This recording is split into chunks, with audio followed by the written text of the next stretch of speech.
गजानन सद्गुरु ओम गुरु श्री गुरु गजानन सद्गुरु सच्चिदानंद गुरु सच्चिदानंद सच्चिदानंद गुरु सच्चिदानंद सच्चिदानंद गुरु सच्चिदानंद सच्चिदानंद गुरु सच्चिदानंद सच्चिदानंद गुरु सच्चिदानंद ओम गुरु श्री गुरु गजानन सद्गुरु ओम गुरु श्री गुरु गजानन सद्गुरु सच्चिदानंद गुरु सच्चिदानंद सच्चिदानंद गुरु सच्चिदानंद सच्चिदानंद गुरु सच्चिदानंद सच्चिदानंद गुरु सच्चिदानंद ओम गुरु श्री गुरु गजानन सद्गुरु ओम गुरु श्री गुरु गजानन सद्गुरु सच्चिदानंद गुरु सच्चिदानंद सच्चिदानंद गुरु सच्चिदानंद सच्चिदानंद गुरु सच्चिदानंद सच्चिदानंद गुरु सच्चिदानंद सच्चिदानंद गुरु सच्चिदानंद ओम गुरु श्री गुरु गजानन सद्गुरु ओम गुरु श्री गुरु गजानन सद्गुरु सच्चिदानंद गुरु सच्चिदानंद सच्चिदानंद गुरु सच्चिदानंद सच्चिदानंद गुरु सच्चिदानंद।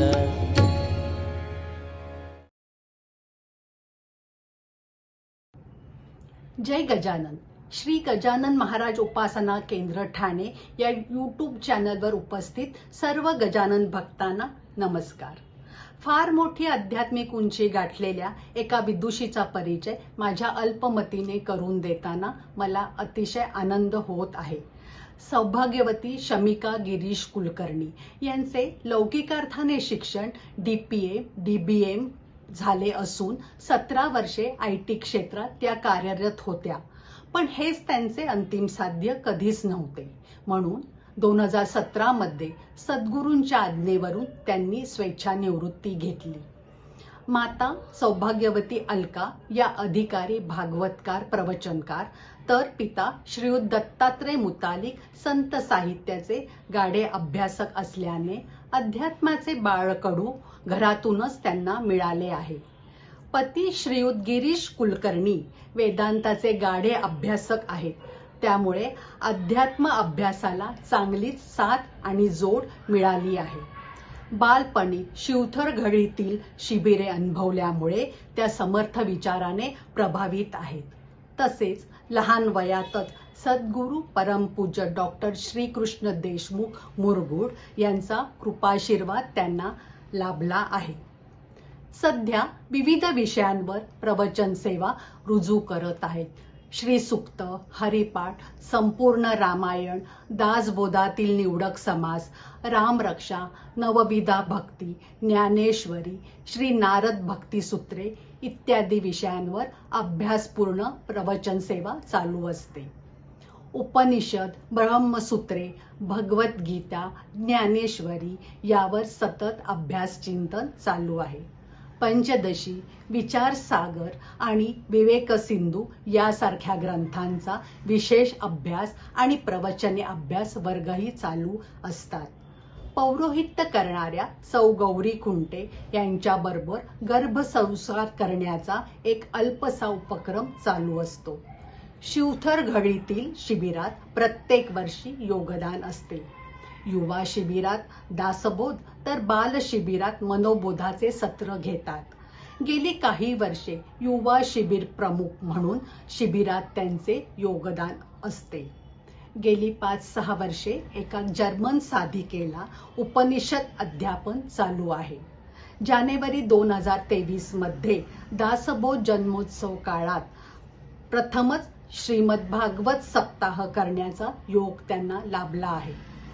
अगदी नुकताच जुलै 2023मध्ये त्यांचा मुलुंड पूर्व येथे भागवत कथा सप्ताह संपन्न झाला आहे. या सप्ताहाला उदंड प्रतिसाद लाभला. आज त्यांच्या रसाळ वाणीतून 17व्या अध्यायातील अर्थबोध निरूपण श्रवण भक्तीचा लाभ आपण घेणार आहोत. जय गजानन, श्री गजानन.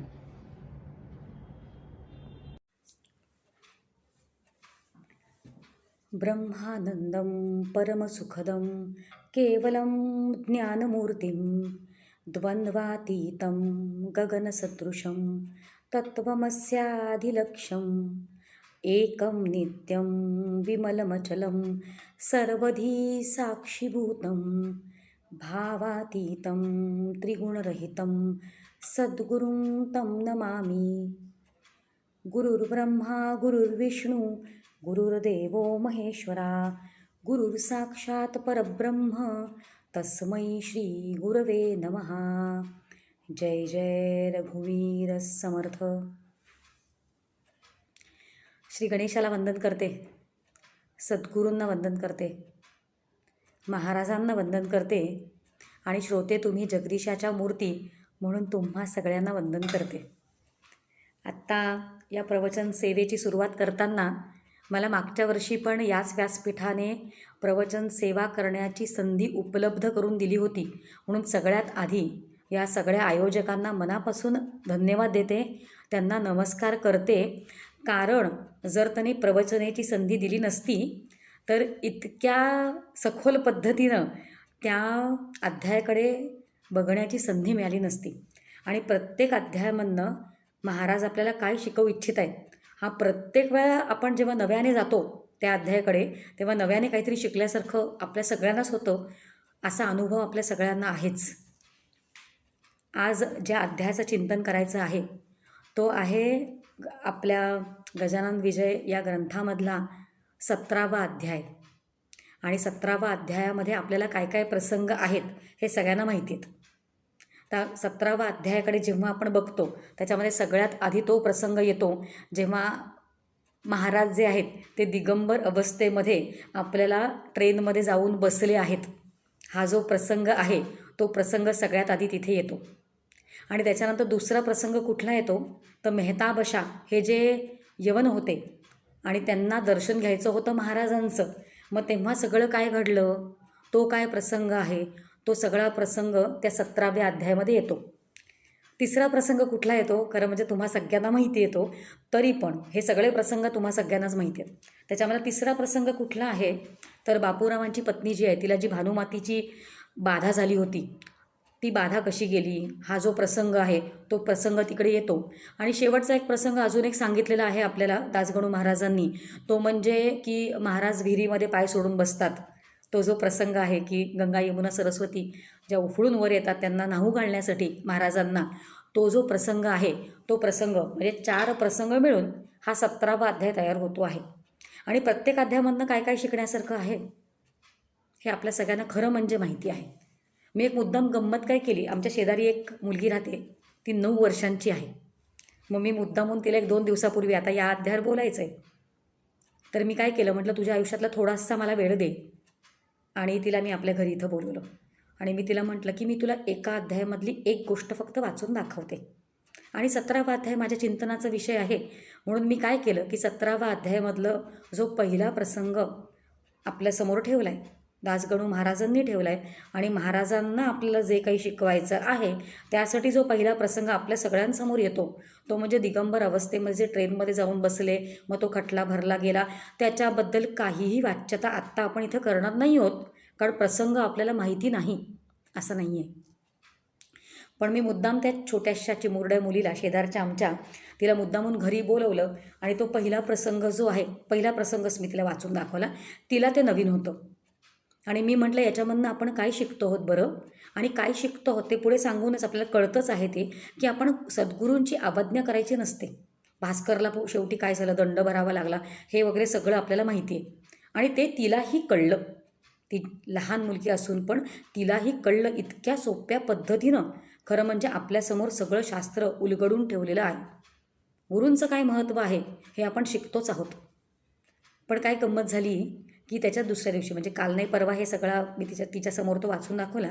आणि काल सुदैवाने आम्ही 2-4 वर्षापूर्वी पंचदशी नावाचा एक ग्रंथ आहे, त्या ग्रंथाचा अभ्यास आम्ही 2-4 वर्षापूर्वी केला होता आणि काल माझ्या हातात तो ग्रंथ समोर आला, पंचदशी नावाचा ग्रंथ. मुद्दाम काही ग्रंथांचे नावं घेते आहे की आपण त्या ग्रंथांकडे वळावं आणि त्या ग्रंथांमध्ये काय काय त्याला प्रकरण ग्रंथ म्हणतात. मग आपण खूप खोलात जेव्हा शिरतो अभ्यास करताना तेव्हा आपल्याला थोडेसे बारकावे कळायला लागतात बरं का. कुठले बारकावे? तर प्रकरण ग्रंथ म्हणजे काय, प्रक्रिया ग्रंथ म्हणजे काय, संत ग्रंथ, संतांचे ग्रंथ, संत ग्रंथ म्हणजे काय, अशा काही गोष्टी आपल्याला कळायला लागतात. तर पंचदशी असा जेव्हा ग्रंथाचं नाव घेतलं तेव्हा पंचदशी जो आहे त्याला प्रकरण ग्रंथ म्हणतात.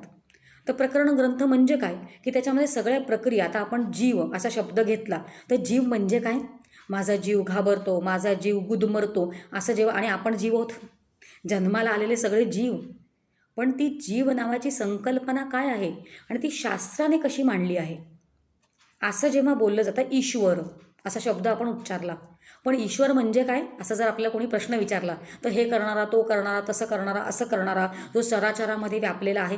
ठीक आहे, हे चुकीचं उत्तर नाही आहे, पण शास्त्राकडे बोट दाखवून आपल्याला बोलता आलं पाहिजे की या शास्त्रीय ग्रंथामध्ये असं सांगितलेलं आहे, या शास्त्रीय ग्रंथामध्ये असं सांगितलेलं आहे. आणि असं जेव्हा आपण बघायला शिकतो, वाचायला शिकतो, तेव्हा आपल्या स्वतःच्या संकल्पना ज्या असतात त्या तत्वाबद्दल त्या अधिक स्पष्ट होत जातात. म्हणून अशा ग्रंथांकडे जावं लागतं. नाहीतर मला स्वतःला जे समजलेलं असतं त्याच्यावरच मला तहान भागावी लागते. आणि हे जे ग्रंथ आहेत ते अनुभवातनं बोलत असतात, जेनी ग्रंथकार जे असतात ते अनुभव घेऊन बोलत असतात. म्हणून अशा ग्रंथांकडे जावं, एवढी प्रस्तावना मी फक्त त्या पंचदशी हा ग्रंथाचं नाव घेतल्यामुळे केलेली आहे.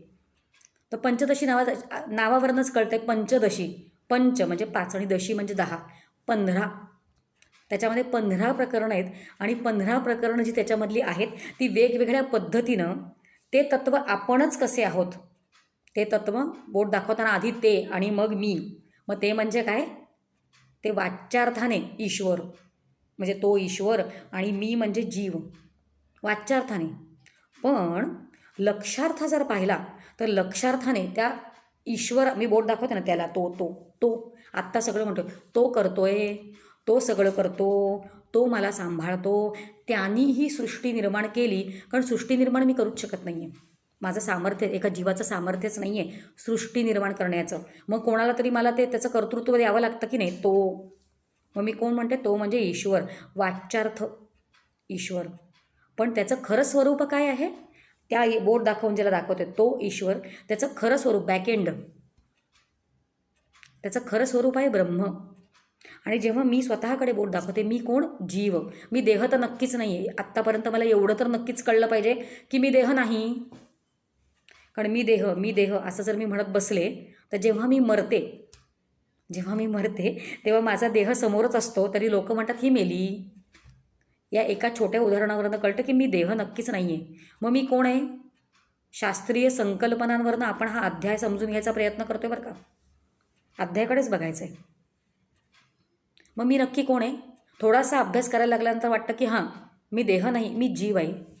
वाच्यार्थाने जीव आणि लक्षार्थाने आत्मा. आणि आपलं सगळं तत्त्वज्ञान जे सांगतं की आत्मा माझं बॅकएंड आणि ईश्वराचं बॅकएंड. माझं बॅकएंड, जीवाचं बॅकएंड आत्मा आणि ईश्वराचं बॅकएंड आपल्याला समजतंय असे शब्द आपण वापरतो बरं का. असे शब्द वापरायची खरं गरज नाही आहे. वेदांतांमधल्या संकल्पना समजून घेण्यासाठी अशा शब्दांची खरं म्हणजे आवश्यकता नाही आहे. पण असं बोलल्याने आपल्याला ते अधिक स्पष्ट होतं आणि लगेच आकलन होतं. म्हणून आपण अशा शब्दांचा वापर करतो आहोत. माझं बॅकएंड आणि बॅकएंड फ्रंट एंड असं काही आहे का, तर असं काहीच नाही आहे. अद्वैत म्हणजे खरं म्हणजे एकच आहे, पण त्या गोष्टीत आणि तीच मी आहे, त्या गोष्टीचा अनुभव नाही. म्हणून अशा भाषेत बोलावं लागतं. आणि शेवटी भाषा जी आहे, आपण भाषेचा आधार घेतो एखादी संकल्पना समजून घेण्यासाठी. आणि शास्त्र असं म्हणतं की यतो वाचो निवर्तन्ते अप्राप्य मनसासह. ती वाचा जी आहे ती निवर्ते, ती पाठी जाते. समर्थ म्हणतात की माया झाली लज्जायमान, काय करू, त्या मायेला नाही बोलता येत त्या ब्रह्मतत्वाबद्दल. म्हणून जसे जसे वेगवेगळे शब्द वापरू शकतो ते वापरून अधिकाधिक स्पष्ट पद्धतीनं नक्की या वेदांत शास्त्राला काय सांगायचं आहे, या संतांना काय शिकवायचं आहे, याच्याकडे आपण बघतो आहोत. मी जीवाचं बॅकएंड आत्मा आणि ईश्वराचं बॅकएंड ब्रह्म आणि वेदांत शास्त्राचं आपल्याला शिकवणं आहे की आत्मा आणि ब्रह्म यांच्यामध्ये अद्वैत आहे, म्हणजे ते दोन्ही एकच आहे. तर हे एकच आहे म्हणजे जीवच आत्मस्वरूप आहे हे कळण्यासाठी या पंचदशी ग्रंथामध्ये 15 प्रकरणं आलेली आहेत. 15 आणि वेगवेगळ्या पद्धतीनं इतका सुंदर ग्रंथ आहे. वेगवेगळ्या पद्धतीनं अरे बाबा तू जीव कसा नाहीस, तू ब्रह्मच आहेस, हे वेगवेगळ्या पद्धतीनं सांगायचा प्रयत्न केलेला आहे. आता पंचदशी या ग्रंथाचा आणि आजच्या चिंतनाचा जो 17वा अध्याय आहे त्याचा काय संबंध आहे, तर आपण संबंध जोडूया बरं का. आपण संबंध जोडूया. त्या पंचदशीमधलं एक प्रकरण असं आहे, त्याच्यामध्ये फार नाही बोलत, मला खूप मोह होतो आहे खरं म्हणजे पंचदशीबद्दल बोलायचं, पण 5 असे ते प्रकरण आहेत. पहिली 5 जी आहेत ती तत्व विवेकावर आहेत. विवेक म्हणजे काय वगैरे आपण खूप खोलात जाऊ शकतो, पण मी पिल्लू सोडायचं काम करते. एखादाच असा कोणी असेल ज्याला या ग्रंथाकडे वळावं वाटेल तर जर वळला तर उत्तम. तर पहिली 5 प्रकरणं जी आहेत ती विवेकावर आहेत. नंतरची 5 प्रकरणं जी आहेत ती दीपावर आहेत, म्हणजे प्रकाश टाकायचा प्रयत्न केला आहे दीप. आणि नंतरची 5 प्रकरणं जी आहेत ती आनंद अशा नावाने आहेत. आनंद, तर 5 प्रकारचे आनंद कुठले वगैरे, 5 प्रकारचे दीप कुठले आणि 5 प्रकारचे तत्व विवेक कुठले, असा तो सगळा विषय तिथे जातो. पण त्यामधले जे विवेकाची आहेत, दीपाची आहेत, मधली जी 5 प्रकरणं दीपाची आहेत त्याच्यामधलं एक प्रकरण आहे, त्याचं नाव आहे चित्रदीप. तर त्या चित्रदीपामध्ये जवळजवळ मला असं वाटतं 280 किंवा 290 वगैरे श्लोक आहेत. म्हणजे किती प्रदीर्घ तो विचार शिकवला जातो बघा. एखादा विचार समजवताना किती प्रदीर्घ पद्धतीनं तो ग्रंथ आपल्याला विचार करायला लावतो. आणि त्या ग्रंथाची मूळ संकल्पना जी आहे त्या संकल्पनेपासून आपण 17व्या अध्यायामधले जी सुरुवात झालेली आहे, ज्या एक प्रसंग आपल्यासमोर जो दासगणू महाराजांनी ठेवलेला आहे, आपल्या गजानन महाराजांच्या चरित्रामध्ये जो प्रसंग एक घडला तो दासगणू महाराजांनी या 17व्या अध्यायामध्ये पहिला प्रसंग जो मांडलेला आहे, तर तो प्रसंग समजण्यासाठी आपण चित्रदीप हे पंचदशीमधलं जे प्रकरण आहे ते समजून घ्यायचा प्रयत्न करतो आहे. आणि असा टँजंट विचार केला पाहिजे, वेगळ्या पद्धतीने विचार केले गेले पाहिजेत. कारण माझ्या शेजारच्या एका लहान मुलीला जर गुरूंची अवज्ञा करू नये हे जर कळतं आहे आणि आपल्यालाच हे सगळ्यांना कळलेलं आहे, तर परत त्याच गोष्टीचा उच्चार करून तोच प्रसंग बघणं हे गरजेचं वाटत नाही. मग तो प्रसंग आपण कुठल्या वेगळ्या पद्धतीनं पण शिकून घेऊ शकतो का? म्हणून हा सगळा खटाटोप चालला आहे. हा प्रपंच, हा जो चित्रदीपाचा प्रपंच आपण पुढे आणला की ते समजून घ्यायचा प्रयत्न करूया. तर आधी त्या चित्रदीपामधला पहिला श्लोक जो आहे, मी पंचदशी या ग्रंथामधलं एक प्रकरण आहे, चित्रदीप हे प्रकरण आहे, त्याच्यामधला पहिला श्लोक जो आहे तो आता उद्धृत करणार आहे. तो फक्त वाचून दाखवते, कारण इतका तो सुंदर पद्धतीनं आपल्यासमोर एक संकल्पना मांडलेली आहे, एक कन्सेप्ट त्या प्रकरण ग्रंथाने आपल्यासमोर उभी केली आहे. आणि त्या ग्रंथाला आपल्याला काहीतरी शिकवायचं आहे. पहिला श्लोक वाचते. यथा चित्रपटे दृष्टुम अवस्थानं चतुष्टयम परमात्मनी विज्ञेयम तथा अवस्था चतुष्टकम. ते असं म्हणते की 4 प्रकारच्या, बघा एक चित्र, एका पटावर एक चित्र आहे. पट म्हणजे कापड. ते आपल्याला उदाहरण देतं आहे. हे जे चित्रदीप हे जे प्रकरण चालू होतं आहे तेव्हा ग्रंथकार काय करतायत की आपल्यासमोर एक उदाहरण ठेवत आहेत. आणि उदाहरण असं आहे की समजा एक पट आहे, म्हणजे कापड आहे, बरं का, ते कापड आहे, त्या कापडावर समजा चित्र काढायचं आहे. तो चित्रकार काय करतो की एक पांढरं कापड आधी घेतो. तर हे सगळं पांढऱ्या कापडावर चित्र काढेपर्यंत जे जे होतं त्याच्यामध्ये शास्त्र असं म्हणतं की 4 अवस्था आहेत. 4 अवस्था या ग्रंथामध्ये उभ्या केल्या आहेत. आणि 4 अवस्था कुठल्या आहेत, तर तो चित्रकार जो असतो तो जेव्हा पटावर, म्हणजे पट म्हणजे कापड, त्या कापडावर जेव्हा चित्र काढतो तेव्हा सगळ्यात आधी ते कापड असतं शुद्ध, स्वच्छ पांढरं असतं, शुद्ध असतं. तर त्या अवस्थेला असं म्हणायचं धौत. धौत म्हणजे शुद्ध, धुवून स्वच्छ केलेलं कापड, धौत. कळतंय? आणि हे जे चित्रपटाचं उदाहरण दिलेलं आहे, चित्रपट नाही, ते पटावर जे चित्र काढलेलं आहे त्याचं उदाहरण जे दिलेलं आहे त्याच्यावर सृष्टी निर्माण कशी झाली त्याच्यासारख्या 4 अवस्था बसवल्या आहेत ग्रंथकाराने. तर खूप खूप इंटरेस्टिंग आहे, खूप सुंदर विषय हा. त्याच्यामध्ये पहिली अवस्था असं म्हणतायत की धौत म्हणजे ते पांढरं कापड जे आहे ते धूत वस्त्र, स्वच्छ पांढरं म्हणून. आणि इथे म्हणजे उदाहरणामध्ये कापड आहे आणि त्या कापडाच्या ठिकाणी सृष्टी निर्माण कशी झाली. आणि त्याच्या आधी ब्रह्म कसं होतं तर शुद्ध ब्रह्म होतं, परमात्मा, शुद्ध परमात्मा. म्हणजे इकडे आपण जेव्हा धौत म्हणतो तेव्हा त्या चित म्हणजे भगवान कसं आहे सच्चिदानंद. तर फार त्या अवस्थेमध्ये म्हणजे त्या भगवंताच्या अवस्थेमध्ये आता खूप नको पडूया ते, कारण ते जर बघायला लागलो तर आपल्याला 280 श्लोकांकडे बघावं लागेल. आपण एक कापडाचं जे सांगितलेलं आहे ते आपल्याला सोपं आत्ता कळणार आहे.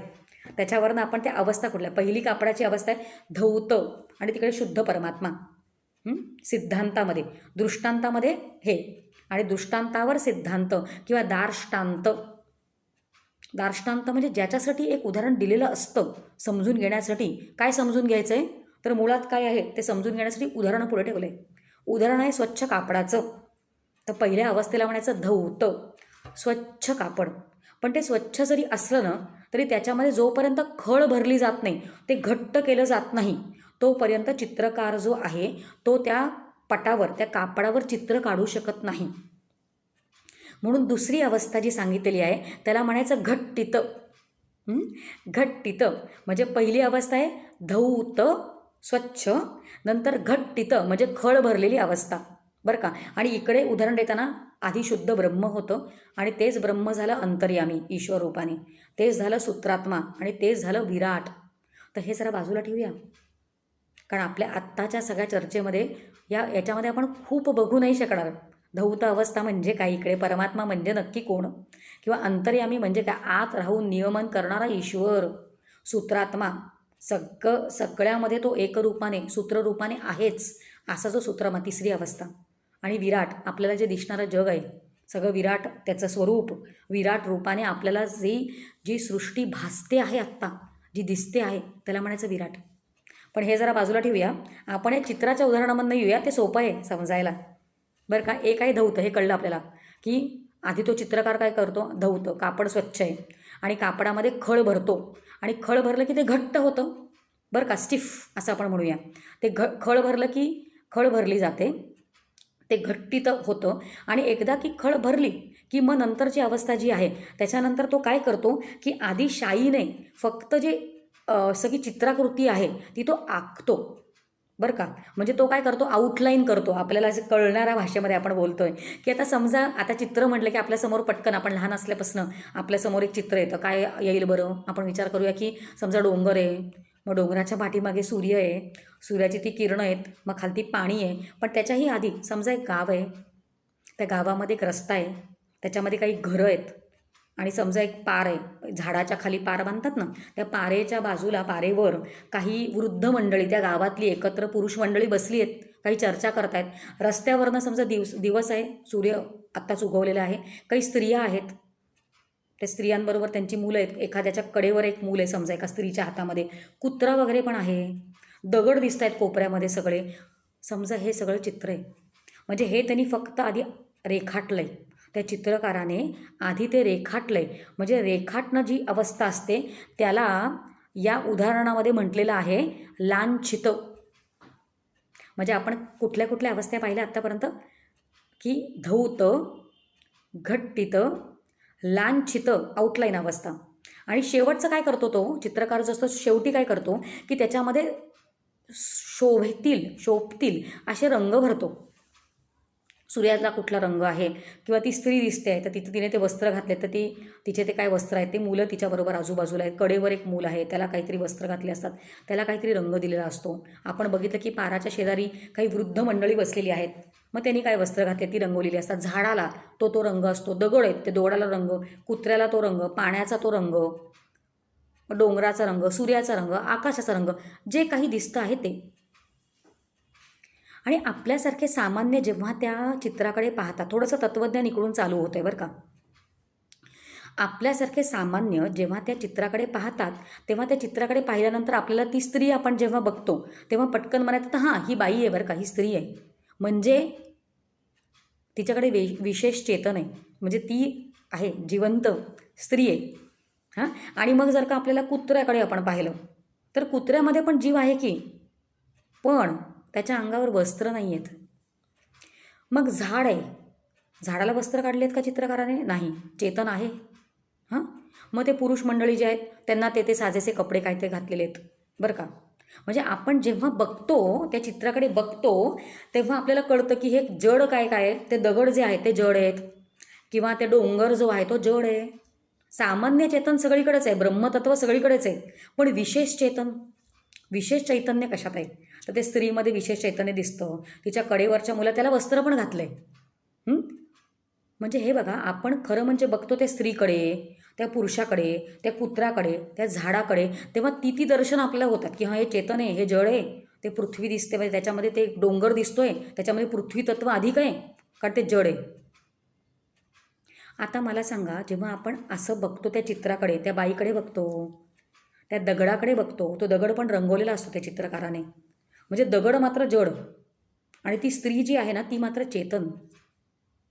आता खरंच आपण सगळ्यांनी थोडासा विचार करूया, त्याच्या कापडावर, त्या पटावर जे काही चित्र काढलेलं आहे त्याच्यामधली ती स्त्री, त्याच्यामधला तो दगड, त्याच्यामधला तो कुत्रा, हे सगळं खरंच, जरी ते रंगवलं असल्यामुळे सगळं खरं वाटतंय. आता या सगळ्यामध्ये खरं काय आहे? थोडासा विचार केला की कळतं की या सगळ्यामध्ये खरं एकच गोष्ट आहे, ती म्हणजे ते पांढरं कापड. कारण हे बाकी सगळं पुढचं रंगवलेलं आहे, आकृती काढल्या आणि मग त्या रंगवल्या. या सगळ्यामध्ये खरं एकच, ते म्हणजे पांढरं कापड. आणि जेव्हा आपण दाष्टांताचा विचार करतो, म्हणजे या ग्रंथाला, या प्रकरणाला काय शिकवायचं आहे की आपण सगळे जे आहे ते रंगीत त्या आकृतींमध्ये बुडून जातो आणि जे खरं म्हणजे तत्व आहे, ब्रह्मतत्व, सगळ्यांच्या पाठीमागे एकच तत्व आहे, त्या तत्वाला बघायचा किंवा त्याचा विचार करायचा हेच विसरून जातो. एक खूप छान कथा सांगितली जाते, पूर्ण वेदांती कथा आहे बरं का ही कथा, की थोडी पूर्वीची म्हणूया, की जेव्हा नुकतेच भारतामध्ये आपण सगळ्यांनी, पण खरं म्हणजे तुम्ही विचार करा की आपल्यामधले सगळे लोक, त्याच्यामधले काही लोक तर नक्की असेल की ज्यांनी ते पांढऱ्या कापड, मोठं कापड लावलं जायचं आपल्या घराच्या आजूबाजूला आणि त्याच्यावर आपल्या लहानपणी पिक्चर दाखवला जायचा. किंवा तेही सोडावं, आपण जरा थिएटरमध्ये पिक्चर बघायला गेलो तर कापडच असतं की नाही, त्या कापडावर तर पिक्चर दाखवला जातो सगळा, आपल्याला सगळ्यांना अनुभव आहे. तर ही पूर्वीची कथा आहे, एका अगदी खेडेगावातली आहे. तर तेव्हा त्याच्यामधली अशी कथा अशी जाते की एक वडील जे असतात, त्यांचा 5-6 वर्षांचा एक मुलगा आहे आणि ते मुलाला सांगतात की असं असं पिक्चर म्हणजे भारतामध्ये ना आता असं असं पिक्चर दाखवले जातात, तंबूमध्ये बघा तेव्हा दाखवले जायचे पिक्चर, की असं असं पिक्चर दाखवले जातात, तर मला तुला जाऊन ते दाखवायचं आहे. म्हणजे काय बाबा, म्हणजे काय असतं? तर मग वडिलांनी समजवलं की एक पांढरं कापड असतं आणि त्याच्यावर सगळं हालचाल करतं, हलतं सगळं. तर त्या मुलाला ना विचारच करवेनात की असं कसं होतं. तो विचारच करू शकत नव्हता, कारण त्यांनी कधी त्याचा अनुभवच घेतला नव्हता. मग ते वडील त्याला म्हणतात की एक दिवस मी तुला ते बघायला घेऊन जातो बरं का. आणि एक दिवस खरंच ते लांबच्या गावामध्ये कुठेतरी कुठला तरी पिक्चर लागलेला असणार. ते वडील म्हणतात चल आता तयार हो, संध्याकाळी निघतात, कारण मुद्दाम रात्री ते व्यवस्थित चित्र दिसलं पाहिजे, तंबूमध्ये अंधार पाहिजे म्हणून रात्रीचे पिक्चर. तर ते वडील त्याला ते चालत चालत एवढ्या लांब त्या तंबूपर्यंत दुसऱ्या गावामध्ये तो पिक्चर, तेव्हाच्या काळचा जो काही पिक्चर असेल तो ते दाखवायला त्याला तिथे घेऊन जातात ते. आणि जोपर्यंत ते इकडे पोचतात तोपर्यंत पिक्चर चालू झाला आहे आधीच, तो चित्रपट जो आहे तो आधीच चालू झालेला आहे. म्हणजे सगळीकडे गडद अंधार आहे. मग ते आधी काय ते सीट्स नसतात, आपले हल्ली असतात तसे, कुठेही जाऊन जागा मिळेल तिकडे बसायचं. मग ते एका योग्य ठिकाणी तिकडून जे सगळं दिसतंय अशा ठिकाणी जाऊन ते दोघंजणं बसतात. आणि तो जो काही चित्रपट तेव्हाचा असेल, बहुतेक महाभारताचं युद्ध चालू असेल तेव्हा जे काही दाखवलं जातं आहे ते सगळं चालू आहे आणि सगळेजण तिकडे बघत आहेत, त्या चित्रपटाकडे बघत आहेत. पण हे सगळं बघताना त्या मुलाला असं आठवतं की वडिलांनी सांगितलं होतं की एक पांढरं कापड असणार आहे आणि त्याच्यावर सगळं चाललेलं असणार आहे. तर त्याला सगळं चाललेलं तर दिसतंय, पण त्याला पांढरं कापड दिसत नाही आहे. म्हणून त्याने वडिलांना विचारलं, बाबा ते पांढरं कापड कुठे आहे? तर वडील म्हणतात, अरे ते काय आहे, ते पांढरं कापड आहे. तो म्हणतो, कुठे कुठे पांढरं कापड? अरे ते काय, ते पांढरं कापड आहे. तो म्हणतो, अहो पण मला घोडे दिसत आहेत. अरे नाही रे, त्याच्या मागे बघ, हा त्याच्या मागे रथ आहे. तर वडील म्हणतात, नाही रे, त्याच्या मागे बघ. तर म्हणे, अहो पण रथामध्ये भगवंत बसलेले मला दिसत आहेत, कापड कुठे आहे? नाही, त्याच्या मागे बघ. अहो बाबा, त्याच्या मागे मला अर्जुन दिसतोय. अरे नाही रे बाबा, त्याच्या मागे, त्याच्या मागे सैन्य दिसतंय, त्याच्या मागे आकाश दिसतंय. पण त्याला काहीही केल्या पांढरं कापड दिसत नाही. आता आपलं सगळ्यांचं असं झालेलं आहे की तो मुलगा कसं पिक्चर चालू झाल्यानंतर त्या चित्रपटगृहात गेला आहे, तसं आपलं सगळ्यांचं काय झालं आहे की या भगवंताने ही सृष्टी नामक चित्रपट जे आहे ते त्याच्याकडनं चालू करून टाकलं आहे. आणि आपण नंतर मध्येच कुठेतरी जन्माला आलो आहे. आणि मध्येच जन्माला आल्यानंतर ते पांढरं वस्त्र म्हणजे धौत अवस्था म्हणजे ते ब्रह्मतत्व जे आहे ते काहीही केल्या आपल्याला बघता येत नाही आहे. आणि आपल्याला काय दिसतंय, आपल्याला सगळ्यांना हे दृश्य जे आहे तेच दिसतं आहे आणि तेच खरं वाटतंय. आणि ते खरं वाटताना आपण आपापली बुद्धी लावून महाराज ना दिगंबर अवस्थेमध्ये तिथे गेलेत, त्यांनी वस्त्र तिथे घातलेले नाही आहेत आणि आपण मात्र सगळीकडे वस्त्र घालून फिरतोय सगळीकडे, असा विचार करतो. या प्रसंगामधनं खरं म्हणजे आपण असा विचार केला आहे, करायला हवा आहे की वस्त्र घातलंय काय आणि वस्त्र नाही घातलंय काय. त्याच्या सगळ्यांच्या पाठीमागे जे एकच तत्व आहे, त्यांच्या पाठीमागे काय, माझ्या पाठीमागे काय, दिसणारा प्रत्येक दृश्यामध्ये त्याच्या पाठीमागे काय, या सगळ्याकडे ते एकच ब्रह्मतत्व म्हणजे शुद्ध परमात्मा असं जे तत्व आहे ते माझ्या मागे पण तेच आहे. आणि सगळं परमात्म स्वरूप म्हणजे ते ब्रह्मच स्वरूप आहे आणि ते माझं आहे. म्हणजे मी आणि महाराज आणि हे आणि ते असं जोपर्यंत द्वैतात मी सगळं बघते आहे तोपर्यंत ते पांढरं कापड रूपात सगळं आहे, त्या पांढऱ्या कापडावरच सगळं काढलेलं आहे असं मला वाटत राहील जोपर्यंत त्या पांढऱ्या कापडाकडे मी बघत नाही आहे. आणि ते माझं स्वतःचं स्वरूप आहे, ब्रह्मस्वरूप आहे, इथपर्यंत आपल्या विचारांना आपल्याला लिहायचं आहे. हा प्रसंग जेव्हा ते 17व्या अध्यायामध्ये वाचला पहिल्यांदा मी, तेव्हा ते चित्रदीपच समोर पुढे उभे राहिलं की त्याच्यामधलं पाठचे कोणी वस्त्र घातलेत काय नाही घातलेत काय, तिथे नाही बघितलं पाहिजे आपण. हे खरं म्हणजे शिकवायचं आहे महाराजांना. बघा संतांचे प्रकार, शास्त्र इतकं सुंदर बोलतं ना, शास्त्राचा अभ्यास केला की आनंद मिळतो आपल्याला. शास्त्र काय म्हणतं, संतांचे पण प्रकार आहेत. कितीतरी वेगवेगळ्या पद्धतीने एखादा विषय आपण मांडू शकतो, पण एक धागा पकडतो आहोत आपण आत्ता. संतांचे प्रकार, शास्त्र म्हणतं की संतांचे 2 प्रकार असतात. त्याच्यामध्ये एक प्रकारचे संत आहेत त्यांना म्हणतात की साधन सिद्ध संत, साधन सिद्ध संत. आणि एक प्रकार आहे सहज सिद्ध संत. बघा शब्दांवरनंच कळतं की साधन सिद्ध संत म्हणजे कोण, की त्या असे जे संत असतात की ज्यांनी आपल्याला साधना करून दाखवलेली आहे. म्हणजे असं आपण म्हणावं की आधी ते सामान्य जीव म्हणून जन्माला आले. खरं म्हणजे तसं काही नसतं, पण ते आपल्याला शिकवण्यासाठी तरी त्यांच्या चरित्रामध्ये आपल्याला असं दिसतं बरं का, की आपण साधनसिद्ध संत यांच्याबद्दल बोलतोय बरं का. काय दाखवतात ते आपल्याला, की आधी सामान्य जीव म्हणून जन्माला आले आणि मग त्यांनी ती साधना केली. ती सगळी साधना ती आपल्याला करून दाखवली, कारण त्यांना आपल्याला शिकवायचं आहे. त्यांनी ती साधना करून दाखवली आणि मग ते सिद्ध झाले. बघा आपल्यासमोर हे साधन सिद्ध संतांचे किती किती आपण उदाहरणं घेऊ शकतो. पटकन पुढे येतं ते नाव समर्थ रामदास स्वामींचं. समर्थांचा पण उल्लेख आपल्या पोथीमध्ये आहेच. समर्थांचं उदाहरण साधन सिद्ध. समर्थांनी काय केलं, ते घरातून तिकडून पळाले, ते पळाले. आपलं जे जन्मगाव त्यांचं जे होतं, आणि आपल्या सगळ्यांना ही कथा माहिती आहे की सावध झालेले खरं म्हणजे ते एकच आहेत, आपण सगळे बेसावध. ते तिकडून लग्न मंडपातून पळाले आणि ते टाकळीला येऊन राहिले. आणि टाकळीला नाशिकजवळ येऊन ते राहिले आणि 12 वर्ष त्यांनी साधना केली. साधना केली म्हणजे साधन चतुष्टय संपन्न, विवेक वैराग्य शमदमादी षटक मुमुक्षत्व. मग त्याच्या पुढे काय, श्रीगुरु त्यांना त्या श्रीगुरूंचा लाभ. श्रीगुरू म्हणजे कोण, साक्षात प्रभू श्रीरामांनी प्रपत्तियोग म्हणतात, अवतार घेतला, देह घेऊन समोर आले अनुग्रह दिला, नाम दिलं, नाम घेतलं श्री गुरूंकडनं, तशी साधना केली आणि मग ग्रंथांचं वाचन, तीर्थाटन, उपासना ही सगळी केली आणि मग सिद्ध झाले. असे संतच आहेत. अजून एक उदाहरण आपण घेऊ शकतो, ते म्हणजे तुकाराम महाराजांचं. बघा, तुकाराम महाराजांचं पण आपण चरित्र जेव्हा बघतो, त्यांचं चरित्र उत्तम आपल्याला दिसतं. ते स्वतःच त्यांनी लिहून ठेवले, ते म्हणजे तुकाराम गाथेमध्ये स्वतःचं उत्तम चरित्र त्यांनी स्वतःच सांगून ठेवलेलं आहे तुकाराम महाराजांनी. मग तुकाराम महाराजांनी सांगितले, ते भंडाराच्या डोंगरावर जाऊन बसायचे, मग तिकडे ते ग्रंथांचं अध्ययन करायचे, वेदांचं अध्ययन त्यांनी केलेलं आहे, त्यांनी ती उपासना केलेली आहे आणि असं सगळं केल्यामुळे ते सिद्ध पदाला. आणि सिद्ध असं आपण जेव्हा म्हणतो तेव्हा सिद्धी, ज्या सिद्धी वापरल्या जातात चमत्कारांसाठी, त्याच्याबद्दल बोलत नाही होत. सिद्ध शब्दाचा अर्थ आहे तयार.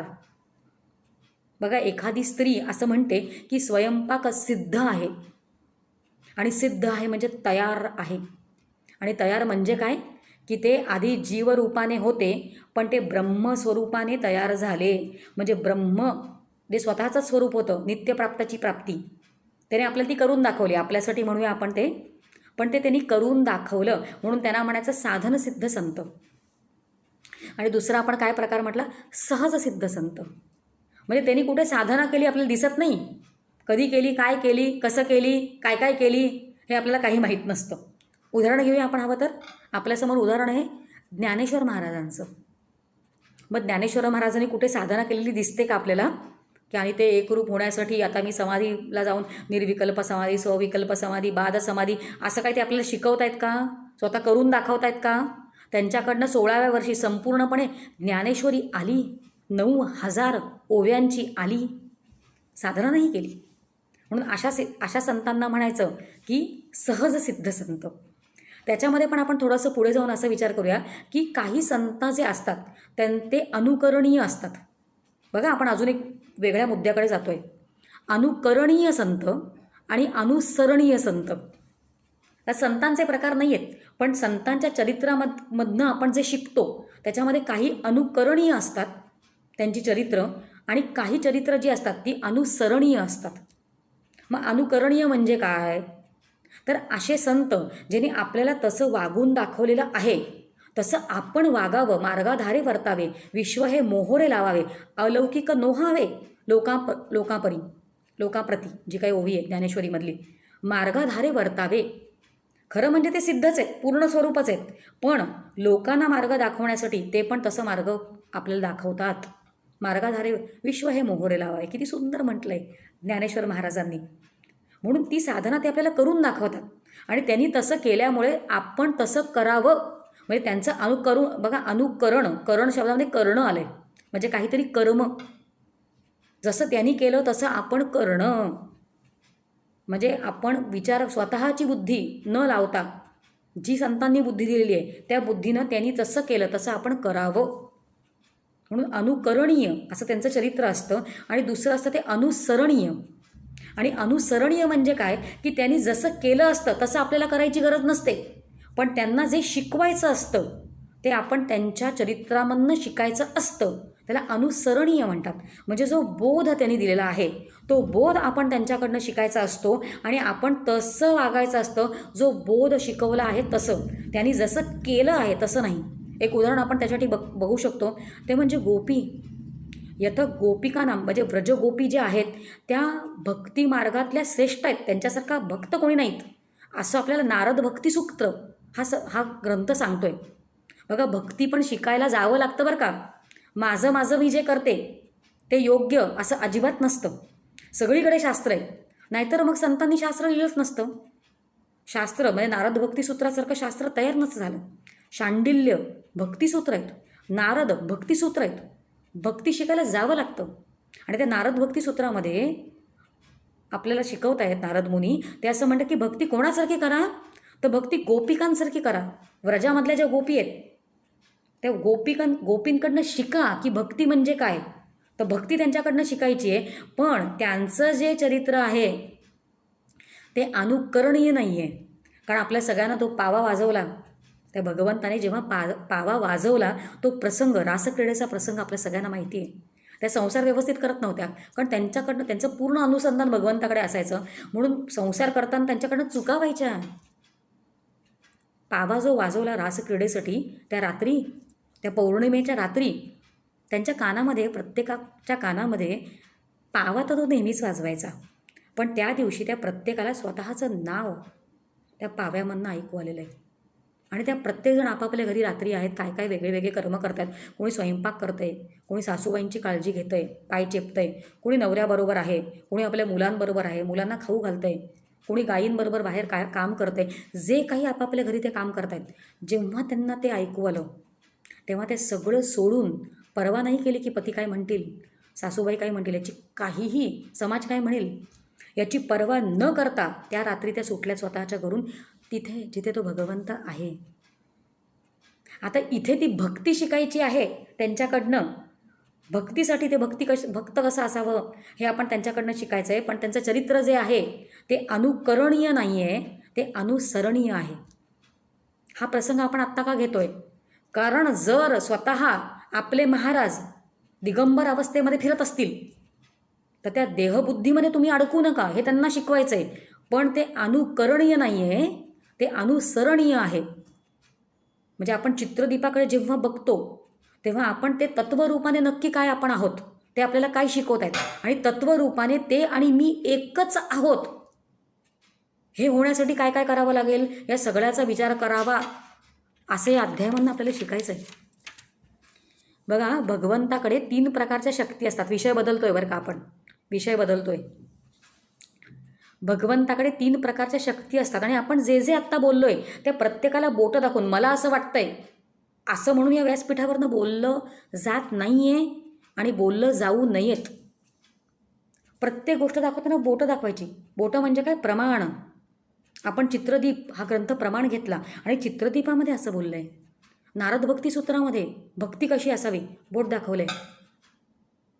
भगवंताकडे 3 प्रकारच्या शक्ती असतात. ठीक आहे, आपल्याला माहिती पण आहे, हा विचार माहिती आहे. 3 प्रकारच्या शक्ती कुठल्या आहेत? एक आहे कर्तुम, एक आहे अकर्तुम, एक आहे अन्यथा कर्तुम. शास्त्र बोलतंय. बोट दाखवूया. कुठला ग्रंथ? आपल्याकडे ब्रह्मसूत्र नावाचा ग्रंथ आहे. आपल्याकडे वेदांताची प्रस्तांत्रही सांगितली आहे. त्याच्यामध्ये दशोपनिषद हा पहिला ग्रंथ श्रवणासाठी. श्रवण करा. श्रवण कोणाचं करा? उपनिषदांचं करा.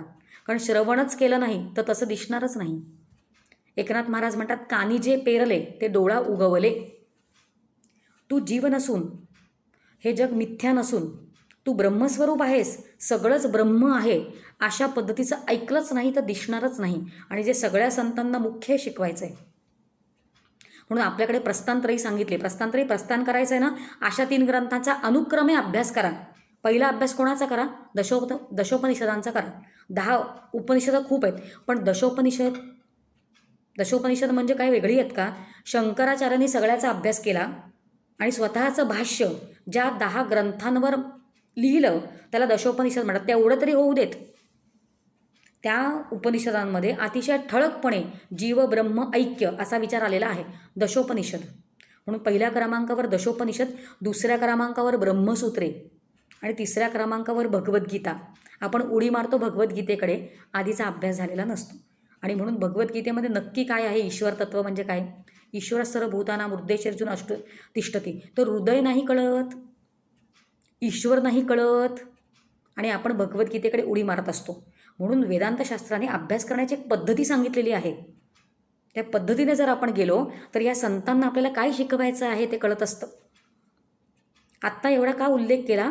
कारण या 3 ग्रंथांपैकी जे ब्रह्मसूत्र आहे त्याच्यामध्ये 555 सूत्र आहेत. सूत्र म्हणजे फॉर्म्युला. सूत्र म्हणजे आपण गणितामध्ये सूत्र असतात. सूत्र म्हणजे फॉर्म्युला. तर 555 फॉर्म्युलाज दिलेले आहेत भगवान व्यासांनी की तू ब्रह्म आहेस ते सांगण्यासाठी. जावं त्या ग्रंथांकडे.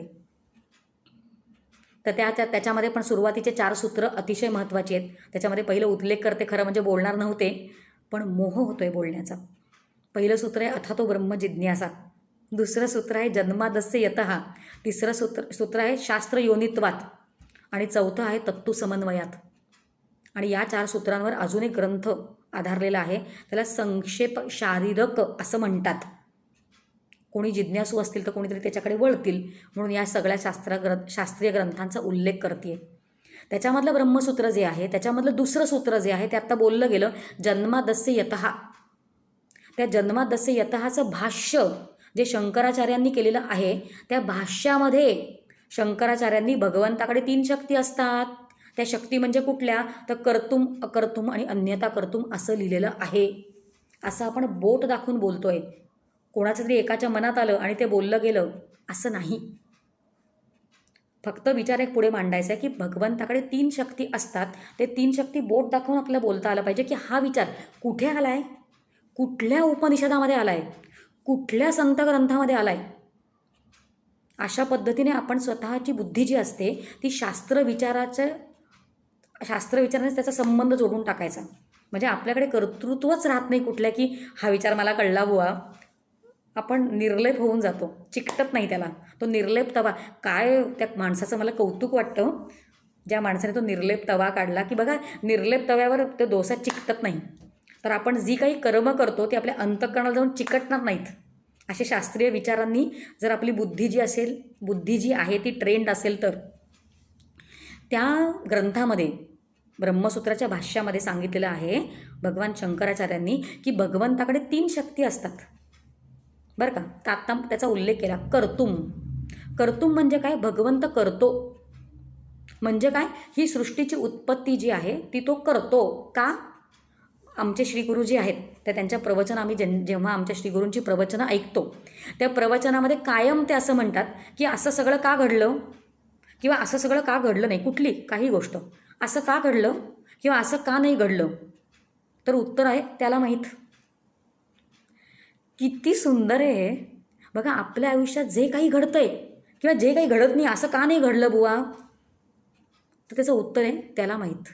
त्याला माहीत आहे म्हणून ते तसं घडलेलं आहे, किंवा त्याला माहीत आहे म्हणून ते तसं घडलेलं नाही आहे.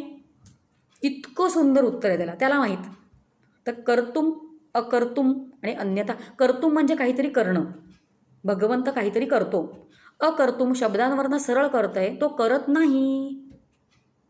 आणि तिसरं आहे अन्यथा कर्तुम म्हणजे अन्य पद्धतीने करतो. सोपं आहे की नाही कळायला. आणि हे शास्त्रात मांडलं आहे. आपण परत बोट दाखवून विचार करतोय सगळ्या संकल्पनांचा. कर्तुम म्हणजे करतो. आता सृष्टीची उत्पत्ती त्याने केली. दुसरं अकर्तुम, तो सृष्टीचा लय करतो आणि कितीही काळापर्यंत तर तो सृष्टीची उत्पत्ती परत करतच नाही. का नाही करत, अकर्तुम, नाही केलं त्याने, त्याला माहीत नाही केलं त्याने. आणि तिसरं आहे अन्य पद्धतीने करतो. आता अन्य पद्धतीने करतो म्हणजे काय, आता शास्त्र विचारामध्ये आपण नको जाऊया, पण आपण सृष्टी कशी निर्माण झाली ही सगळी अध्यारोपाची आरोप आहे. सृष्टी झाली हा आरोप आहे. आणि अशा भाषेमध्ये संतांना शास्त्राला बोलावं लागतं, कारण सृष्टी आपल्याला भासते, आपल्याला दिसते, संतांना दिसत नाही. समर्थ रामदास स्वामी आत्माराम ग्रंथामध्ये असं म्हणतात की आगा जे झालेच नाही त्याची वार्ता पुससी काही. ते झालेलंच नाही आहे सृष्टी. अजातवाद, ज म्हणजे जन्म आणि अज म्हणजे काहीही जन्माला आलेलं नाही आहे. नेह नानास्ति किंचिनः, किंचित पण नानात्व या संपूर्ण सृष्टीमध्ये नाही. उपनिषदामध्ये आलेलं आहे.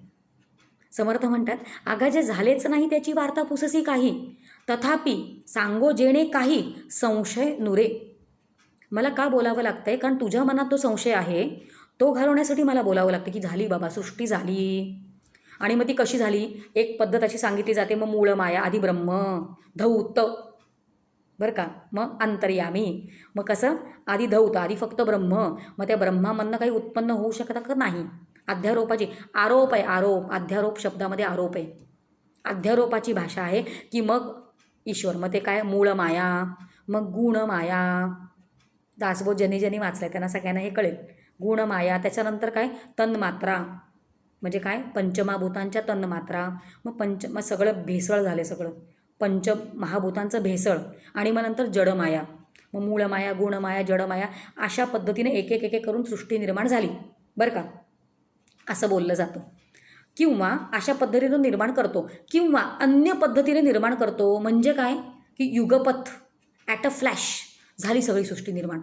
सगळी झाडं, सगळी प्राणी आणि सगळे माणसं, सगळं हे एका क्षणात, म्हणजे आपण डोळे उघडून पुन्हा उघडतो की नाही तेवढ्या क्षणार्धात सगळं उत्पन्न, युगपत म्हणतात त्याला, किंवा तो अशी निर्माण करतो किंवा तशी निर्माण करतो अन्य पद्धतीने. पण आता आपण जो विचार करतोय कर्तुम अकर्तुम आणि अन्यथा कर्तुम, ते कृपांच्या बाबतीत विचार करतोय की भगवंत कृपा करतो. बघा आता हे कृपांवर भगवंताकडे जी शक्ती आहे ती शक्ती तो या 3 प्रकारच्या कृपांसाठी वापरतो, असा या अध्यायाचं चिंतन करताना आपण अर्थ लावून घेतो आहोत. आणि तो अर्थ लावताना शास्त्रीय संकल्पनेचा आधार घेऊन तो अर्थ लावतोय. भगवंत काय करतो? 3 पद्धतीने कृपा करतो. एक म्हणजे भगवंत कृपा करतो, कर्तुम. भगवंत कृपा करत नाही किंवा भगवंत अन्य पद्धतीने कृपा करतो. आपला हा जो 17वा अध्याय आहे त्या 17व्या अध्यायामधल्या 3 प्रसंगांचा विचार करून आपण या 3 कृपा समजून घ्यायचा प्रयत्न करूया. कर्तुम तो करतो. याच अध्यायामध्ये बापूराव जे होते त्यांच्या पत्नीला जिला भानामतीची बाधा झाली होती, तिची बाधा फक्त महाराजांनी अवलोकन केल्यानंतर गेली. कर्तुम, कारण त्यांना ते करायचं होतं म्हणून त्यांनी ती फक्त बघितल्या ती भानामतीची बाधा गेली. कर्तुम, तिथे भगवंत आपल्यावर कृपा करतो. का केली त्याला माहीत, पण ती कर्तुम, भगवंत कृपा करतात. आणि आपल्या सगळ्यांना क्षणोक्षणी अनुभव आहे आणि किती त्या अनुभवाचा आपण अनुभव घेतला आहे, त्या अनुभवांचा अनुभव की भगवंत महाराज आपल्यावर कृपा करतात. कर्तुम, पण त्यांच्याकडे अजून एक शक्ती आहे अकर्तुम, ते करत नाहीत. याचाही अनुभव असणार आहे की तेव्हा ती गोष्ट होत नाही, नंतर कधीतरी होईल, पण ती नाही होत. कधी ती गोष्ट नाही होत, ते करत नाहीत. महाराज जे आहेत ते दिगंबर अवस्थेमध्ये त्या ट्रेनमध्ये जाऊन बसले, खटला भरला गेला, पण भास्करला ज्या भक्ताकडे घेऊन जायचं होतं त्याच्या घरी ते गेले नाहीत, ते उतरले परत पाठी. अकर्तुम, ते करत नाहीत. मेहताबशाचं यवनाचं आपल्यासमोर अजून एक आपल्यासमोर एक प्रसंग ठेवलेला आहे. त्यांच्याकडे बघा आधी जेव्हा ते भेटले तेव्हा ते केश ताडले त्यांचे आणि मग त्यांना एक उपदेश त्यांनी केला महाराजांनी. त्यांना आपल्याला प्रसंग सगळ्यांना माहिती आहे, प्रसंगावर वेळच घालवायचा नाही आहे, शिकायचं काय आहे त्याच्यावर बघतोय आपण. मेहताबशाला कसं शिकवलं की आदल्या दिवशी ते केस ताडले गेले आधी, बरं का, आणि दुसऱ्या दिवशी रथात बसून जिकडे जेवायला बोलवलं होतं, भोजनासाठी बोलवलं होतं, तिथे ते त्यांना न घेता गेले नाहीत. म्हणजे दुसऱ्या दिवशी मग पुढे त्यांच्याकडनं वेगळ्या पद्धतीनं पंजाबला पाठवून वेगळ्या पद्धतीनं त्यांच्याकडनं कार्य करून घेतलेलं आहे. म्हणजे आदल्या दिवशी कृपा न केलेली दिसते, दुसऱ्या दिवशी कृपा केलेली दिसते, आणि अशा पद्धतीने जेव्हा त्यांना माहीत ते असं का केलं आहे त्यांनी, फक्त त्यांना माहीत आहे उत्तर आहे. मग आपण तो प्रसंग जो आहे तो बघतोय की अन्यथा कर्तुम, वेगळ्या पद्धतीने ते करतात. अशा पद्धतीनं आपण या सगळ्या प्रसंगांकडे बघायला शिकलं पाहिजे. हे सगळं त्यांना माहिती आहे. ते कर्तुम का करतात, अन्यथा कर्तुम का करतात आणि अकर्तुम असं ते का करतात, कारण ते त्यांनाच माहीत असतं आणि ते सगळं योग्य असतं, निर्दोष असतं. पण शास्त्र जेव्हा माहिती होतं तेव्हा असे प्रसंग जेव्हा आपल्या पुढे ठेवले जातात तेव्हा शास्त्रीय पद्धतीनं त्याचं अवलोकन आपल्याला करता येतं, म्हणून आपण ते घेतलेलं आहे. बघा 17व्या अध्यायामध्ये पण जीवनमुक्त असं महाराजांना म्हटलं गेलं. मला खरं म्हणजे संपूर्ण जे हे प्रकरण आहे ते 50 मिनिटात किंवा 1 तासामध्ये बसवावं असं सांगितलं गेलेलं आहे. 50 मिनटं दिसत आहेत, 48, 2 मिनटं कमी आहेत, पण अजून एक 10 मिनटं, 1 तास आपण पूर्ण करूया. आणि एक विचार जो आहे तो अजून एक विचार आपण परत एक नवीन शास्त्रीय विचार घेतो आहे. महाराजांना बऱ्याच ठिकाणी जीवनमुक्त असं म्हटलं गेलेलं आहे. तर जीवनमुक्त म्हणजे काय? सर्वसाधारणपणे आपल्याला जीवनमुक्त म्हणजे काय, जे जीवन जगतायत मुक्त पद्धतीनं त्याला जीवनमुक्त असं म्हणतात, असा अर्थ आपल्याला कळतो. कोणी वेगळं सांगायची गरज नसते. पण मुक्ती म्हणजे काय किंवा मुक्ती, मोक्ष असे शब्द जे आहेत ना त्याचा योग्य तो अर्थ बऱ्याच जणांना माहिती नसतो. माझ्याच आयुष्यात एक प्रसंग घडला की 3-4 महिन्यापूर्वी मी मुंबईत राहते आणि ट्रेनने मी दादरला गेले आणि दादरला मला माझ्या शाळेतली एक मैत्रीण भेटली आणि ती शाळेनंतर आम्ही थेट आत्ता, म्हणजे आता 45 वगैरे वय आहे माझं, शाळेनंतर थेट आम्ही आत्ता भेटत होतो. सो मधल्या काळामध्ये आमचं काही भेट नव्हती. तिचं आयुष्यात काय चाललं आहे, माझ्या आयुष्यात काय चाललं आहे, असं काही एकमेकांना माहीत नव्हतं. आम्ही काही बोललो, तू काय करतेस, मी काय करते, कुठे राहतेस, लग्न काय करतेस, व्यवसाय काय करतेस, स्वाभाविक प्रश्न एवढ्या वर्षांनंतर भेटल्यानंतर जे येतात ते आले. आणि मग तिनं मला विचारलं की तू इथे कुठे आली आहेस, तू दादरला का आली आहेस. मग मी म्हटलं मला एका ठिकाणी प्रवचन सेवा आहे. म्हणजे काय, कशावर बोलणार आहेस तू. मग मी म्हटलं की मोक्ष लक्षण अशा विषयावर मी तिथे बोलणार आहे. तर म्हटली अच्छा ठीक आहे. मग मधल्या काळातलं आम्ही काय काय परत एकमेक बोललो. तुझा मुलगा काय करतो, माझी मुलगी काय करते, असे प्रापंचिक काही विषय आमच्या दोघींमध्ये झाले. आणि मग दोघांची निघायची परत वेळ झाली. आणि मग तिनं मला परत विचारलं की अगं तू काय म्हटली होतीस गं की तू कशावर बोलणार आहेस, तू मृत्यूवर बोलणार आहेस, तो विषय काय गं. तर मला इतकं हसू आलं की मी मोक्षावर बोलणार आहे आणि मोक्ष हा शब्द फक्त तिने ऐकल्यावर तिला मृत्यू असं वाटलं. आणि आपल्या घरात पण आपण बऱ्याच ज्येष्ठ मंडळींचं आपल्या कानावर पडलं असतं की एकदा की माझा मृत्यू झाला की मी मोकळी झाले, मी सुटले, मला मोक्ष मिळाला या सगळ्यामधनं, मुक्त झाले मी. पण मृत्यूचा आणि मोक्षाचा किंवा मुक्ताचा काही एक संबंध नसतो, हे आपण ठरवून टाकलं पाहिजे. कारण जरी मी या देहामधनं मला मृत्यू, या देहातला मृत्यू मला जरी आला तरी जीवरूपाने मी मरत, म्हणून मी जीव कोण आहे, मी देह नाही. आपण सुरुवातीला हा विचार केलेला आहे. या देहातनं मी सुटते, पण मी वेगवेगळ्या देहांमध्ये गटांगळ्या खात असते एका देहामधनं. आणि मनुष्य जन्मामधनं परत मनुष्य जन्म कधीच मिळत नाही, कधीच मिळत नाही, लगेच पुढचा जन्म मिळत नाही. माझं आधीचं वाक्य सुधारते मी, शास्त्रीय पद्धतीनं ते वाक्य चुकायला नको. हा मनुष्य देह जो आहे तो मिळाल्यानंतर पुढचा मनुष्य जो देह आहे लगेच मिळत नाही. हे दासबोधामध्ये सांगितलेलं आहे. होमवर्क शोधा, नाही मिळाला तर परत माझा फोन नंबर मिळवून मी ते पाठवू शकते तुम्हाला.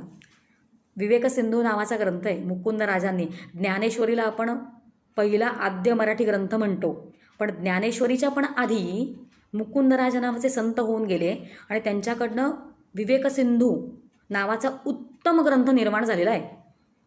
परमामृत वगैरे अजून त्यांचे काही ग्रंथ आहेत वेगळे. तर त्याच्यामध्ये पण हा विचार आलेला आहे की लगेच पुढचा जन्म जो आहे तो मनुष्य देह मिळत नाही. म्हणजे काही केलं, आत्ता मुद्दा समोर ठेवायचा आहे की आपल्याला मोक्ष मिळत नाही, बरं का. आपल्याला मोक्ष मिळत नाही, आपण मुक्त होत नाही. आपण वेगळा देह आपल्याला मिळतो आणि तो पण नीच योनीचा, नीच किंवा कनिष्ठ जे काय असेल, पण मनुष्य देह मिळत नाही. आणि मनुष्य देह जरी उच्च मिळाला, जरी आपण स्वर्गामध्ये गेलो तरी तिकडून मुक्ती नाही. मुक्ती मिळण्यासाठी या पृथ्वी तलावर मनुष्य देहच धारण करावं लागतं. कुत्रा मांजरींच्या देहामधनं आपल्याला मोक्ष मिळत नाही. आणि मोक्ष शब्दाचा अर्थ काय आहे, सगळ्यात आधी त्याचा खुलासा. मोक्ष म्हणजे आनंद. काय काय वेगवेगळ्या संकल्पना आपल्या असतात. मोक्ष म्हणजे काय, मोक्ष म्हणजे आनंद, मोक्ष म्हणजे सुख नाही. कारण सुख म्हटलं की दुःख, सुखी म्हटलं तर दुःखी. आनंद अशी एकमेव स्थिती आहे ज्याला विरुद्ध अर्थी असा शब्द मराठी भाषेत पण नाही आहे. ती त्या स्थिती, अवस्था पण म्हणत नाही, कारण अवस्था बदलतात. जागृती, स्वप्न, सुषुप्ती या अवस्था आहेत. ती स्थिती आहे, स्थातिष्ठती. ते स्त धातूमध्ये स्थिरता आहे. स्थिरता, त्या स्थितीमध्ये जायचं की जिकडून दुःखाचा लवलेश पण नाही. आणि आपल्या सगळ्या संतांनी ते जगून दाखवले आपल्याला. आणि म्हणून संतांना कळवळा असतो की ज्या आनंदाचा अनुभव ते घेत आहेत तो आनंद आपल्याला मिळावा. म्हणून जीवनमुक्त असा शब्द जो आहे तो आपल्याला दिसतंय पोथीमध्ये की जीवनमुक्त हा शब्द जो आहे तो महाराजांसाठी वापरला आहे. दत्त भार्गव नावाचा एक ग्रंथ आहे. खूप ग्रंथांची मुद्दाम नावं घेते आहे की आपण त्या ग्रंथांकडे जर जिज्ञासा जागृत झाली तर आपण त्या ग्रंथांकडे जाऊ शकतो. दत्त भार्गव नावाचा एक ग्रंथ आहे आणि तो ग्रंथ कोणामधला संवाद आहे, तो संवाद रूपात्मक आहे. तो कोणामधला संवाद आहे तर दोघांमधला संवाद आहे भगवान दत्तात्रय खुद्द आणि परशुराम. याच्यामध्ये परशुराम जे आहेत ते भगवान दत्तात्रयांना प्रश्न विचारतात. प्रदीर्घ ग्रंथ आहे, मोठा आहे, खूप मोठा ग्रंथ आहे. पण त्या मोठ्या ग्रंथामध्ये एक प्रकरण येतं. आता प्रकरण असा शब्द वापरला आहे बरं का. प्रकरण येतं. त्या प्रकरणाचं नाव आहे त्रिपुरा रहस्य प्रकरण. त्रिपुरा, 3 पुरं कुठले? जागृती, स्वप्न, सुषुप्ती याचा उल्लेख केला आत्ता. हे 3 पूर आहेत, 3 गावं आहेत, 3 अवस्था आहेत. पण या 3 अवस्थांच्या मागे अनुभव घेणारा जो एकच तत्व आहे जे स्थिर आहे, ते आत्मतत्व, ते मी आहे. या अवस्था मी नाही आहे. कारण जागृतीमधलीच मी स्वप्नात नसते, स्वप्नामधलीच मी सुषुप्ती म्हणजे माझ्या गाढ झोपेत नसते. अवस्था बदलत जातात. असा तो विषय आहे सगळा, नाही खोलात जात. पण त्या त्रिपुरा रहस्य प्रकरणामध्ये परशुरामांनी जीवनमुक्तांचे प्रकार, कारण हे जीवनमुक्त एवढे सगळे आपल्यासमोर आपण महाराजांना समजून घ्यायचा प्रयत्न करतोय आता. आणि म्हटलंय ना त्यांना, म्हणून आपण तो मुद्दा समजून घ्यायचा प्रयत्न करतोय. म्हणून हा विषय आपण इथे घेतोय आणि त्या बोट दाखवले ग्रंथाकडे, त्या ग्रंथाचा आधार घेऊन बोलतोय. तर जीवनमुक्त एवढे आपण एक तर खूप होतच नाही भूतलावर, 1-2च असतात या संपूर्ण भूतलावर. किंवा असे असतात की त्यांचा अनुभव पण आपल्याला येत नाही, ते एकांताच बसलेले असतात, बाजूला बसले तरी कळणार नाहीत की जीवनमुक्त आहेत. तर जीवनमुक्तांचे असे प्रकार वेगवेगळे, ब्रह्मस्वरूपच आहेत, ब्रह्मच, अद्वैत, द्वैतच नाही, 2 नावाचा प्रकारच नाही त्यांच्यासाठी. तरी पण जीवनमुक्तांचे प्रकार असे काही असतात का? कारण असे वेगवेगळ्या प्रकारांनी आम्हाला दिसतात जीवनमुक्त. तर जीवनमुक्तांचे असे काही प्रकार आहेत का? तुम्ही कृपया करून मला सांगाल का? असा प्रश्न जेव्हा परशुरामांनी भगवान दत्तात्रयांना विचारला, तेव्हा भगवान दत्तात्रयाने उत्तर दिले की 3. बघा आता विषय वेगळीकडनं चालू केला आहे आणि हळूहळू करत आपण महाराजांना समजून घेण्यासाठी हे सगळं चाललं आहे बरं का. कारण जीवनमुक्त असा शब्द या 17व्या अध्यायामध्ये महाराजांसाठी वापरला गेला आहे. म्हणून हे सगळं चिंतन चाललं आहे अशा पद्धतीनं. भगवान दत्तात्रयांनी दत्तभार्गव ग्रंथामध्ये असा उल्लेख केला, विषय सुरू करतायत की 3 प्रकारच्या वासना असतात. बघा कसे वेगळे, उपोद्घात पद्धत म्हणतात त्याला. वेगळीकडनंच विषय चालू केलेला असतो आणि हळूहळू जे उत्तर पाहिजे तिथपर्यंत ते कळतं. उपोद्घात पद्धती म्हणतात. अशी वेगवेगळ्या ग्रंथांनी वेगवेगळ्या पद्धतीने उत्तर दिलेली दिसतात आपल्याला. भगवान दत्तात्रय असं म्हणतात की 3 प्रकारच्या वासना आपल्या सगळ्यांमध्ये असतात. त्याला पहिल्याला म्हणतात अपराध वासना. थोडंसं एक 5-10 मिनटं जर वेळ पुढे गेला तर आयोजकांनी मला माफ करावं, थोडासा अधिक वेळ घेते पण विषय पूर्ण करते आणि चिंतन थांबवते. 3 प्रकारच्या वासना असतात. त्या एकाला म्हणतात अपराध वासना. आणि ते हा ग्रंथ हे म्हणजे काय, हे म्हणजे काय बोलून फक्त मोकळं होत नाही आहे, सगळ्याचं स्पष्टीकरण त्या ग्रंथामध्ये दिलेलं आहे. एक आपल्या सगळ्यांमध्ये एक असते अपराध वासना, एक असते कर्म वासना आणि एक असते काम वासना बरं का. आणि अपराध वासना म्हणजे काय याचं स्पष्टीकरण देताना ग्रंथ असं बोलतो आहे, अपराध वासना म्हणजे वेदांमध्ये जे लिहिलेलं आहे ते ज्याला खरं वाटत नाही. म्हणजे असं कसं होईल, सगळं अद्वैत, कारण मला दिसताना तर मी वेगळी आणि हे समोरचं सगळं वेगळं, मी वेगळी, हा पेपर वेगळा, मी वेगळी, हे वेगळं. हो ते सोडा, हो माझ्यामधलंच माझे 2 हात वेगळे, माझे 2 डोळे वेगळे, असा अनुभव मला आहे. आणि वेदांतशास्त्र असं म्हणतं की सगळं एकच, ज्याचा मला अनुभवच नाही. आणि वेदांतशास्त्रामध्ये अजून एक शब्द त्याला वापरला आहे, असंभावना दोष. म्हणजे असं जे सांगितलेलं आहे शास्त्रामध्ये ते संभव असूच शकत नाही. आत्म्याबद्दलच्या ज्या संकल्पना सांगितलेल्या आहेत त्या आत्म्याबद्दल विपरीत भावना आपल्या असणं याला अपराध भावना असं, अपराध वासना असं म्हणतात. आता अपराध वासना आपल्या सगळ्यांमध्ये कितपत आहे हे आपण सगळ्यांनी, अपराध वासना आहे, असते, नाही तर ब्रह्म झालो असतो आपण. म्हणजे मीच ब्रह्म झालो म्हणजे ब्रह्मच आहोत, पण त्याचा अनुभव आला असतं की मी तेच ते आहे. अपराध वासना एक आहे. दुसरी आहे ती आहे कर्म वासना. तर कर्म वासना म्हणजे काय हे सांगताना तो ग्रंथ असं म्हणतोय की अनंत जन्मी अनंत दुष्कर्म जी आपण केलेली असतात त्या दुष्कर्मांचा एक संस्कार आपल्या अंतःकरणावर होतो आणि त्या दुष्कर्मांचा परिणाम आपल्या अंतःकरणावर जे झालेलं असतं त्याच्यामुळे आपल्याकडनं जे कर्म होतात, म्हणजे आपल्याला बघा निंदा, आता निंदा ही आपण कितीतरी जन्म आधी केलेली असणार आहे. उदाहरण घेतो बरं का आपण एक साधं, हे समजून घेण्यासाठी की हे कर्मवासना म्हणजे काय. आता निंदा हे करू नये, हे त्याज्य आहे असं त्या वेदांमध्ये सांगितलेलं आहे. पण अनंत जन्मी मी ते केल्यामुळे माझ्या चित्तावर तो संस्कार उमटलेला आहे आणि सहजच मला ते करावंसं वाटतं ती वासना मला खेचून ते करवते, तसं करवते, करायला लावते आपल्याला निंदा. कारण अनंत जन्मी मी ते केलेलं आहे.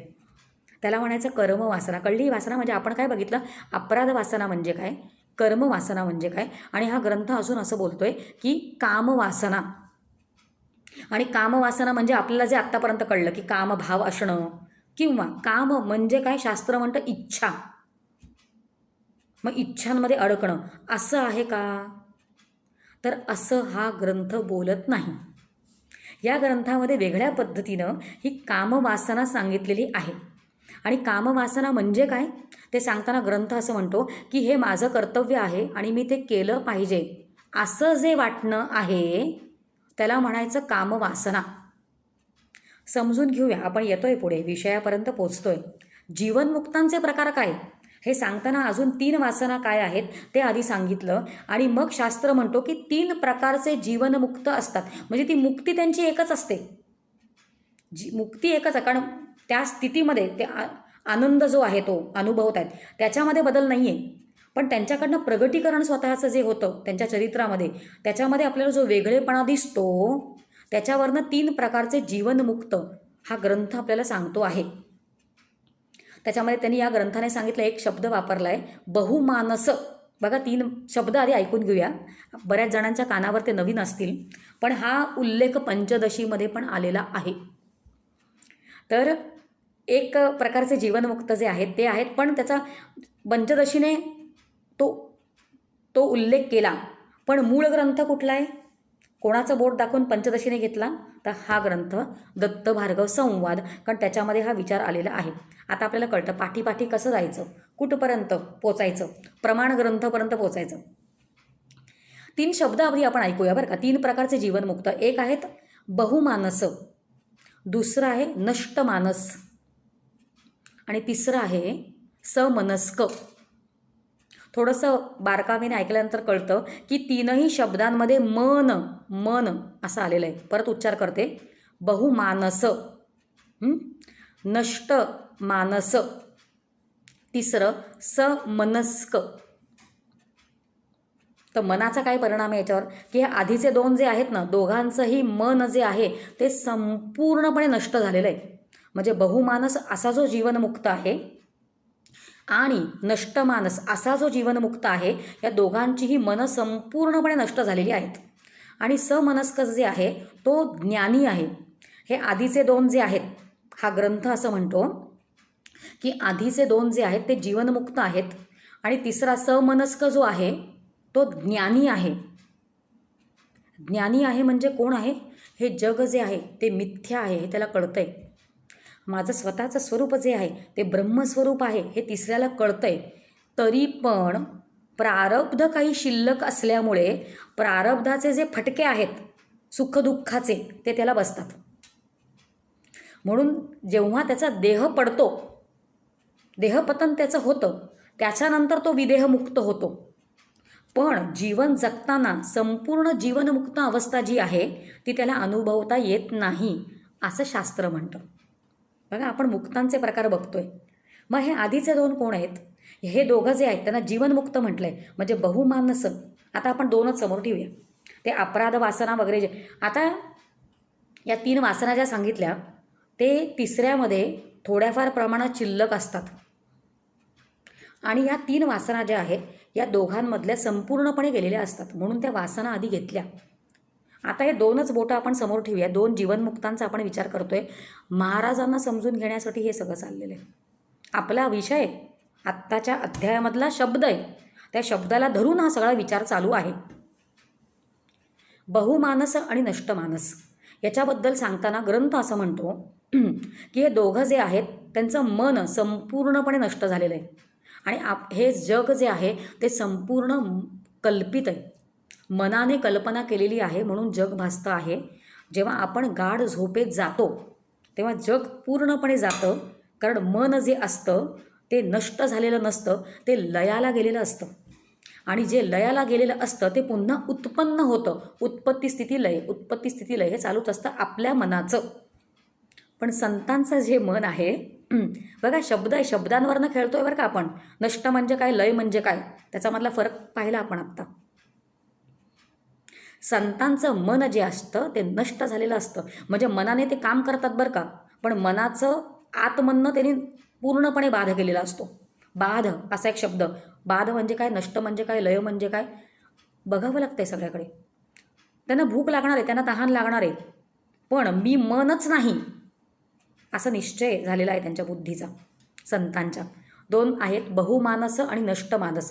बहुमानस जे असतात आणि दोघांच्याही प्रारब्ध जे आहे ते त्यांच्या अधीन असतं. कारण आपल्या सगळ्यांचं आपण प्रारब्धाच्या अधीन आहोत. पण हे जे दोन आहेत, बहुमानस आणि नष्टमानस, हे जे दोन प्रकारचे जीवनमुक्त आहेत, संपूर्ण प्रारब्ध त्यांच्या अधीन आहे. म्हणजे ते पाहिजे तसं जगू शकतात. जगणं कुठे, जन्माला कुठे येणं, देह कधी थांबवायचा, हे सगळं हे ठरवतात, ते ठरवतात स्वतः. पण या दोघांमधला मग फरक काय? बहुमानस जे आहेत त्यांच्याकडनं व्यवहार घडतो. बहुमानस जे आहेत त्यांच्याकडनं व्यवहार घडतो म्हणजे काय होतं, तर ते स्वतः एका अशा अवस्थेत जातात की आता मी गुरु बनतो, ते गुरुपद जे आहे ते मी स्वीकारतो, म्हणजे मला मग शिष्य असणार आहेत, असा सगळा व्यवहार त्यांच्याकडनं घडतो. त्यांच्याकडनं खूप बघा शब्दावरनंच की खूप लोकांमध्ये ते मिसळतात. आणि या बहुमानसाकडनं असा जो प्रकारचा जीवनमुक्त आहे त्याच्याकडनं ग्रंथनिर्मिती होते, त्यांच्याकडनं खूप वेदांताचा प्रचार होतो, ते खूप कार्य करतात. आपल्यासमोर उदाहरण सगळ्या संतांचे आहेत. म्हणजे आता समजा आता आपण जर का समर्थ रामदास स्वामींचं बघितलं तर समर्थ रामदास स्वामीने आपल्याला फक्त त्यांचा दासबोध माहिती आहे, त्यांचं मनाचं ग्रंथनिर्मिती झाली आहे, गुरुपदावर गेले, शिष्य संप्रदाय चालू केला त्यांनी, त्यांच्यापासून चालू झाला, तो आत्तापर्यंत दिसतो आपल्याला. कारण ते त्या गुरुपदावर ते गेले, त्यांच्याकडनं ग्रंथनिर्मिती. म्हणजे आपल्याला दासबोध आहे, आत्माराम आहे, मनाचे श्लोक आहेत, किंवा त्यांनी काय काय भारुडं लिहिलेली आहेत. म्हणजे आमच्या घरी एक समग्र समर्थ वाङ्मय असा एक ग्रंथ आहे. परत अजून एका ग्रंथाचं नाव घेतलं, त्या ग्रंथामध्ये 40,000 स्फुट अभंग समर्थ रामदास स्वामीने तयार केलेले त्याच्यामध्ये आहेत, सगळे एकत्रित आलेले आहेत. समर्थ आहेत, आपल्याकडे एकनाथ महाराज आहेत. एकनाथ महाराजांचं आत्तासमोर माझ्या एक ग्रंथ आहे, टाकू शकत नाही कारण मोबाईलच्या खाली आहे. 40,000 ओव्यांचं रामायण एकनाथ महाराजांनी लिहिलं. आणि त्याच्या व्यतिरिक्त भारुडा वगैरे आपल्याच म्हणजे एवढं प्रमाणामध्ये वाङ्मय या संतांनी तयार करून ठेवलं. नामदेव महाराज आहे, नामदेव गाथा आहे, तुकाराम महाराज तुकाराम गाथा.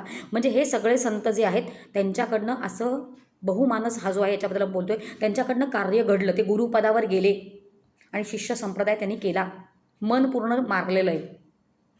नष्टमानस कोण आहे मग? नष्टमानस जो आहे त्याला स्वतःचं मन मारण्यासाठी खूप कष्ट करावे लागले आणि कितीतरी जन्मी ते मन मारण्याचा प्रयत्न त्या नष्टमानसाकडनं झालेला आहे. आणि आता तो अवतीर्ण जो झालेला आहे तेव्हा ते मन पूर्णपणे नष्ट झालेलं आहे, प्रचंड प्रयत्न केलेले आहेत. पण आता असा अवतार घेतलेला आहे की लोकसंग्रह व्यवहार घडत नाही आहे. शास्त्र बोलते, आपण शास्त्र विचार घेतोय बरं का, कुठे स्वतःचे विचार नाही आहेत. त्यांना लोकसंग्रह नकोय, लोकसंपर्क नकोय, आणि त्यासाठी ते प्रयत्न करतात की लोकांपासून कसं आपण लांब राहावं. पण ते सगळं करताना त्यांच्याकडनं ते मुद्दामून करत नाहीत, पण त्यांच्याकडनं चमत्कार घडतात ते लांब राहिला की मी विचित्र आहे, माझ्याजवळ येऊ नका बरं का तुम्ही. पण त्यांच्याकडनं जे ईश्वरच आहेत ते स्वतः, संत ईश्वरच आहेत स्वतः. पण हे सगळं करताना त्यांच्याकडनं आपसूक त्यांच्याकडनं ते चमत्कार घडत राहतात. आणि ते चमत्कार घडल्यामुळे खरं म्हणजे त्यांना लोकसंग्रह नको असतो, लोकसंपर्क नको असतो, काही ते अशा पोझिशनवर जात नसतात की मी तुमचा गुरु होतो, मी आता तुम्हाला काहीतरी शिकवतो बरं का, मी तुम्हाला प्रबोधन करतो, असा फॉर्मच त्यांनी घेतलेला नसतो. पण त्यांच्याकडनं चमत्कार घडत राहतात सगळ्यांपासून लांब राहण्यासाठी. पण होतं उलटं की सगळे लोक जे आहेत ते त्यांच्याकडे आकर्षित होतात जास्त. तर आता ते स्वतःच ते आहेत, ते ब्रह्मस्वरूपच आहेत, ते स्वतः आता मी गुरु होतो असा भाव त्यांनी स्वीकारलेला नसतो. पण बहुसंख्य लोक इथे जात असतात. एखादाच कोणीतरी याच्यामधला असतो ज्याचा उत्तम अधिकार असतो, त्यांना त्यांच्याकडनं मोक्ष मिळण्याची सोय असते. म्हणून आपण जे बहुमानस असे जे संत आहेत बघा, आपण सगळ्या संतांचं काय, कारण इकडे जीवनमुक्त म्हटलं आहे महाराजांना, आणि मग नक्की कुठल्या समनस्क जो आहे त्याला तर ती मुक्ती मिळालेलीच नसते. असं वेगवेगळ्या शास्त्रीय ग्रंथांचा आधार घेऊन नक्की जीवनमुक्त म्हणजे कोण, कारण मला पण जीवनमुक्त व्हायचं आहे. म्हणून नक्की आपल्याला शास्त्रामध्ये शिकवलं गेलेलं आहे, महाराजांकडनं वागण्यामध्ये शिकवून दिलेलं आहे की तू पण ते जीवनमुक्त हो, ते जीवस्वरूपामध्ये संकोचुनी तू झालासी जीव. संकोच, मी देह म्हणजेच मी. संकोचुनी तू झालासी जीव, घेई आपोषण ब्रह्मांडाचे. ते घे, ब्रह्मांडाचं आपोषण घेतो आणि काय तू स्वतः जीव म्हणून राहतो आहेस, असं या सगळ्या संतांना, सगळ्या ग्रंथांना शिकवायचं आहे. अशा वेगळ्या पद्धतीने हा 17वा अध्यायाचं आपण जे आहे ते निरूपण आत्तापर्यंत केलं. आपण चित्रदीपाबद्दल बोललो, आपण कर्तुम अकर्तुम म्हणजे काय त्याच्याबद्दल बोललो आणि आपण अजून एक वेगळा विचार घेतला होता, तो म्हणजे जीवनमुक्तांचे प्रकार काय आहेत. असा सगळा विचार करून ही प्रवचन सेवा जी आहे ती मी महाराजांच्या चरणी अर्पण करते. याच्यामधलं जे काही चुकलं असेल, कारण वेळेअभावी काही काही गोष्टी जात नाहीत किंवा स्वतःच्या बुद्धीला पूर्णपणे ते आकलन होत नसतात, जे काही चुकलं आहे ते संपूर्णपणे या जीवरूपी माझ्याकडनं चुकलं आहे. आणि जे काही पूर्ण बरोबर बोललं गेलेलं आहे ते महाराजांनीच बोलून घेतलेलं आहे असं मनापासून बोलते. आणि ही चिंतन सेवा जी आहे ती थांबवते. इति शम. जय जय रघुवीर समर्थ.